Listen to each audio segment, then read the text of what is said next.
দল থেকে বহিষ্কার হয়েই দুধ দিয়ে গোসল করে রাজনীতি ছাড়লেন এক বিএনপি কর্মী। সোমবার গাজীপুরের শ্রীপুরে গাজীপুর ইউনিয়নের ৫ নং ওয়ার্ড বিএনপির সদস্য তমিজ উদ্দিনের ছেলে মাহবুব আলম দুধ দিয়ে গোসল করে চিরতরের রাজনীতি থেকে বিদায় নেন।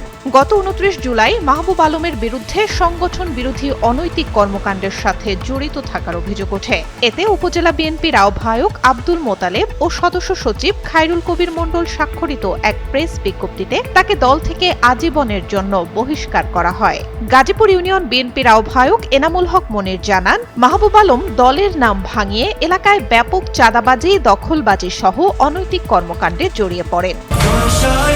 ৪৫ বছর ধরে কোটি মানুষের আস্থায় পাইপের বস আরএফএল পাইপ। এতে প্রথমে তাকে শোকজ এবং পরে আজীবনের জন্য বহিষ্কার করা হয়। এদিকে চরম লজ্জায় এবং ক্ষোভে দুধ দিয়ে গোসল করে আজীবনের জন্য রাজনীতির অঙ্গন থেকে বিদায় নিয়েছেন মাহবুব আলম। আর কোনোদিন রাজনীতি করবেন না বলেও জানান তিনি।